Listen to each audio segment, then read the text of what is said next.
Hi, I'm Maynard. Today we're not just talking about the garbage in the streets of Harare, we're talking about the garbage in the corridors of power. This story, part 2, is of Delish Nguwaya, a man arrested for shady COVID contracts, now at the center of a corrupt multi-million-dollar deal with Harare City Council. But here's what makes it explosive. Delish Nguwaya is in business with Sean Mnangagwa, the president's son. We've got the documents. Let's start with what's on paper. A document in our possession shows Delish Nguwaya and Sean Mnangagwa each own 50% of a registered business venture in Zimbabwe. That's not speculation. That's not hearsay. That's recorded fact, and let's get into it.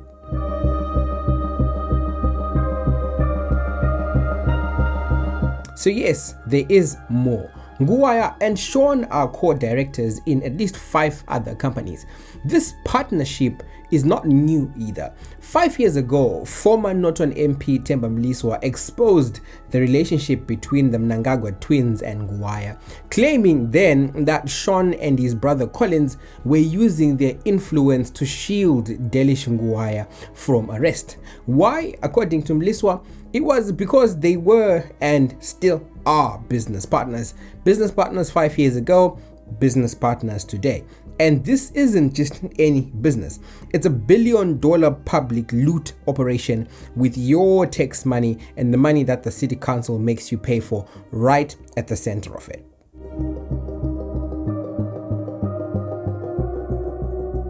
So we have to weave it back for you. Delish Nguwaya first came into the spotlight during COVID-19, during the pandemic, through Drugs International.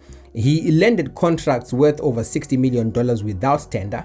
The result of that was overpriced PPE, expired equipment, and a man arrested but never ever convicted. Fast forward to 2024, then Nguwaya resurfaces, this time as the face of Pomona Waste Management, a company that is now pocketing $90,000 every single day from the city of Harare, or much rather from your pockets if you pay rates of any kind in Harare. And we broke it down in a video that you can find here or here, but we'll still get into the math for you. That's $2.7 million a month for trash collection, even if no trash is collected. And the worst part is this deal was structured to guarantee that those payments, they go through even if the company delivers nothing. The contract itself was signed in secret, no public tender, no consultation, no oversight. If you're thinking corruption, it's because it is corrupt. This isn't just about Harare anymore either. Nguwaya was recently in Belarus, where he signed agreements to import garbage trucks and equipment using the exact same model. Yes, that $90,000 a day blueprint used in Harare, it's now being exported all across Zimbabwe, from Bulawayo to Mtare to Masvingo to Victoria Falls. Yeah, everywhere. And guess who was in attendance at one of Delish Nguwaya's events today? It was Finance Minister Mnangagwa. That's right. We'll be digging deeper into Mnangagwa's connection to Delish Nguwaya and what looks like a scandal that happened involving dodgy universities and dodgy university degrees in France. That expose is coming up next. But for now, let's go back to Sean and Delish. Wow, almost said Sean and Delish Mnangagwa. But at this point, you could call him Delish Mnangagwa really, because Sean Mnangagwa's hands are all over his deals.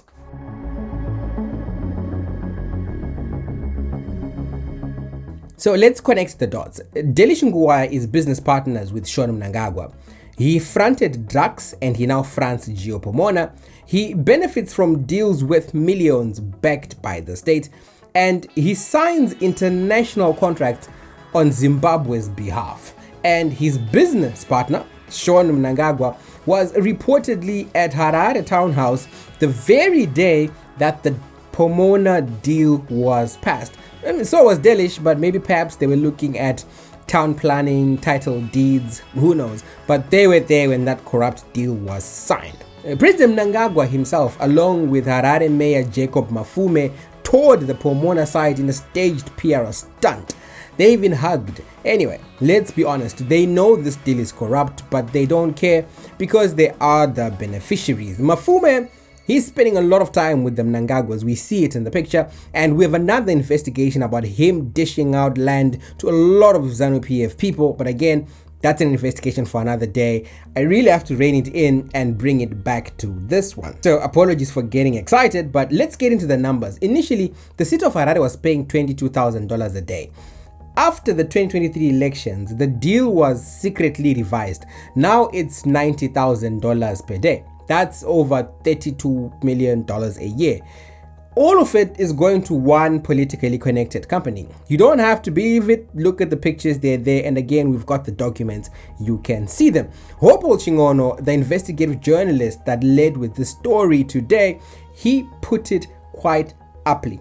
And I quote, he said, "This is not just corruption, it's industrial scale looting. A billion-dollar empire built on looted public funds while millions of Zimbabweans suffer without painkillers." That's the real tragedy. Money meant for clinics, schools, roads, water, it's all gone.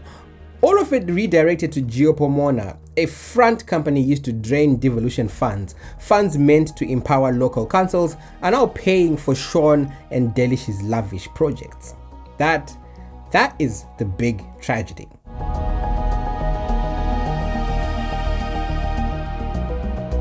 Now, let's talk about how all of this was allowed to happen. According to Hopewell Chingono, councillors who opposed the deal were recalled. Others were hit with fake criminal charges just long enough to force a vote in their absence. The judiciary, as many allege, is now fully captured, led by loyalists of the president. That is what Hopewell Chingono's investigation found. Every legal safeguard was bypassed, every oversight structure was dismantled, and every public check silenced. This wasn't a deal. You ask yourself how this happened, you have to talk about what happened. This was no deal. This was a heist, written in law and signed in broad daylight. So the next time that you see trash piling up in your neighborhood, just remember this. Remember this in depth. Someone is earning $90,000 a day to do absolutely nothing. This isn't just a Harare problem, it's a national crisis fueled by elite corruption, enabled by state power, and paid for by your taxes. You know those taxes you complain about, them Tuli tax and an extra 2% here, an extra 2% there, you know, the tax you pay to council. Everything you do, that's where the money is going to.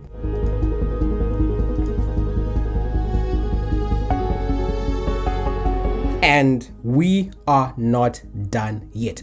Next, we investigate Professor Nguwaya, Delish Nguwaya, and the mystery of fake degrees in France fronted up by the Zimbabwean embassy in London. Stay with us. This is Dug Up. We dig where others won't. If you have information, tips, documents, contact us anonymously. Until then, like, share, subscribe, and together, let's shine a light where they want darkness. I'm Maynard, and goodbye.